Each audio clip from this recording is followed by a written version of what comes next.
According to Moscow Police Department's timeline, all 4 victims' lives were taken within a period of 7 to 10 minutes.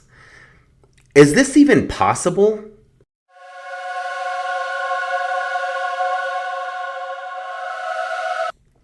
Hey everyone, it's Lucky from Unfiltered Lucky, and today we're going to be talking about the Idaho 4 timeline.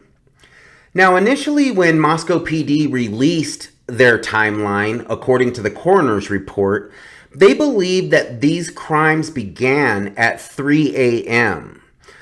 Now, they would later change that time to 4 a.m. after they had assessed the cell phone records from the roommates at 1122 King Road. Now, I believe that these crimes did begin around 3 a.m. because I don't believe that someone broke into this house and took the lives of 4 people within 7 to 10 minutes.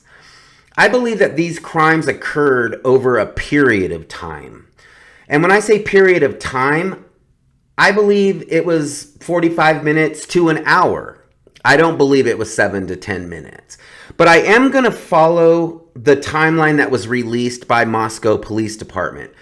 And I'm going to talk about some of the discrepancies that I believe are in this timeline. So at 9 p.m., it's reported that Xana and Ethan are seen at a party at the Sigma Chi house, where Ethan is a member of Sigma Chi.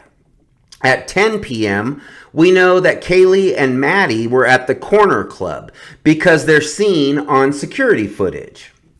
Now, Kaylee and Maddie were at the Corner Club for over 3 hours because we know that they left the Corner Club at approximately 1:30 to walk over to the grub truck. Now, the grub truck is basically a food truck, but they actually do live streaming from outside of their food truck. So you can actually watch their customers live on their live stream. Now, Maddie and Kaylee are on this footage, and we can see them ordering food, and they do both appear to be intoxicated. So they order their food, and they get their food, and they talk to a few people around them. Like I said, they do appear to be intoxicated, and they jump into a ride service to head home at approximately 1:50. Now, at 1:45, Xana and Ethan are returning home from the Sigma Chi house, which is just a short 5-minute walk. And I say that they're returning home because I do believe that Ethan was living at this house.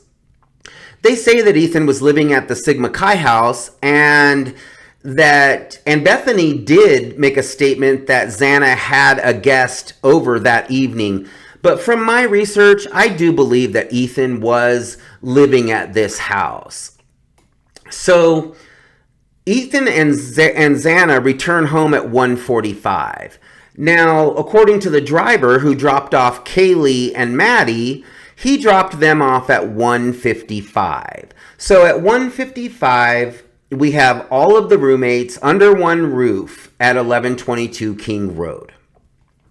Now, at 2:56, it's reported that Kaylee makes her final call to her boyfriend, which goes unanswered.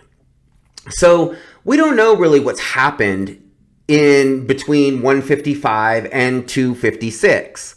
There's an hour of time that we have no idea what was happening inside that house. So at 3 o'clock, it was reported that law enforcement was called to the area about a disturbance that was occurring, I guess, outside in the field in front of the Sigma Chi house, which would also make it pretty close to the front of 1122 King Road. So we do know that police responded to a call at 3 a.m. and they were in the area at 3 a.m. or approximately around 3 a.m. Now, at 3:26, a white 4-door sedan is apparently spotted in this area and reported that this white four-door sedan is kind of cruising around the area. This doesn't surprise me at all. When Moscow PD was asking for the public's help in locating a white four-door sedan before they arrested Brian Kohberger, they said that they were sifting through 20,000 white four-door sedans before they narrowed it down to Brian Kohberger's car. So it doesn't seem odd that there would be a white four-door sedan driving around in that area. Now, at 4 a.m., Xana receives a food delivery. It's contactless, and it's left on the front porch. So the delivery driver, does not hand the food to one of the people in the house. It's left on the porch, and somebody collects this food, in which the driver has no idea who that is. Also at 4 a.m., Dylan reports hearing what sounds like Kaylee playing with her dog on the top level. She also reports that she hears who she believes to be Kaylee saying, "There's someone here." Now, the context in which that is said is really important, because she could have just heard the doorbell from the food delivery and said, "There's someone here." Or she could have realized that there was somebody in the house at that time and said, "There's someone here," in order to alert the other roommates, which would also make me believe that all the roommates were up and awake. Because why would she just blurt that out into the house if she thought everybody was sleeping? Now, another thing that caught my attention was that Dylan could hear what sounded like Kaylee playing with her dog upstairs, and she could hear what sounded like Kaylee saying, "There's someone here," but she didn't hear Kaylee and Maddie fighting for their lives up there. So that's kind of confusing. Now, at 4:04, there's a white four-door sedan reportedly driving around the neighborhood again. Again, this is not a surprise. There's 20,000 four-door sedans that are white rolling around this area. So it doesn't surprise me that there's a four-door sedan driving around this area. Now at 4:12, Xana is reportedly on TikTok, and she actually leaves a comment on a video that she's watching on TikTok. And at that same time, Dylan hears what she reports sounds like crying coming from Xana's bedroom. And she says that she also hears a voice that she doesn't recognize, a male voice, say, "It's okay, I'm going to help you." Now, again, Dylan hears what sounds like crying coming from Xana's bedroom, and she hears this voice reportedly coming from Xana's bedroom, but she doesn't hear Xana and Ethan fighting for their lives 15 feet away from her bedroom door. So that's odd that she wouldn't hear anything else other than the few things that she heard. Now, Dylan, at 4:17, it's reported that Dylan opens her door because she is hearing odd noises in the house. Now, it's not described as screaming or chaos. It's basically described as she hears some strange noises. So she opens her door and she sees a man, 5'10" or taller, clad in black with bushy eyebrows, walking past her and into the kitchen, presumably towards the sliding glass doors in the back. Now, at 4:20, a white four-door sedan is reportedly seen speeding away from the crime scene at a high rate of speed. We don't have a clear video of this white four-door sedan, but it is reported that this happened at 4:20.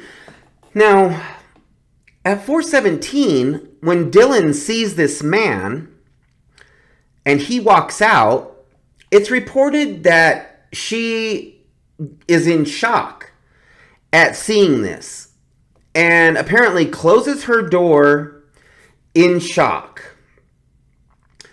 No call to 911, nothing. So a call doesn't come into 911 until 11:58 the next morning. And it's a call with regards to an unresponsive female. Now, it's reported that neighbors walking through the area and people walking through that area saw the commotion in the back of the house at 11:58 that morning and approached the surviving roommates with offers to help and to find out what was going on. This is where Ethan was discovered. So there's an 8-hour period of time between the time that Kaylee allegedly sees the suspect and the time that 911 is called. Now, 911 is called from Dylan's phone, but it's not Dylan making the call. It's apparently somebody else that's in this area that's around Dylan that is making this call to 911. This timeline doesn't really make sense. Now, from the timeline, we can verify the beginning of the evening at 9 p.m. because we have witnesses that saw Xana and Ethan at the Sigma Chi house. We have security cam footage that saw Kaylee and Maddie at the corner club and at the grub truck. But from 1:55, when all of the roommates are back at home, we have no idea what happened at that point. We know that Kaylee was trying to call her boyfriend at 2:56 and the call went unanswered. But we don't know what happened after that.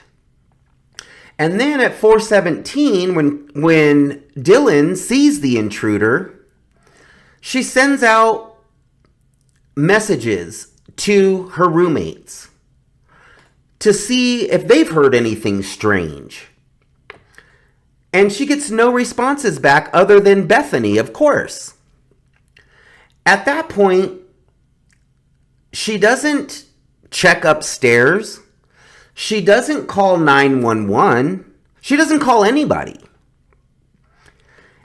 And a 911 call doesn't come in until 8 hours after she allegedly sees this intruder. So a lot could happen in that 8 hours, and that 8 hours is crucial to the investigation of these crimes because there's a lot that could have been happening during that 8 hours. So let's dig a little deeper and let's find out what happened during that 8 hours and why there was such a long stretch from the time that Dylan first saw the intruder to 11:58 when the 911 call came in. Like, share, and comment, and stay tuned for my next video. We'll see you soon.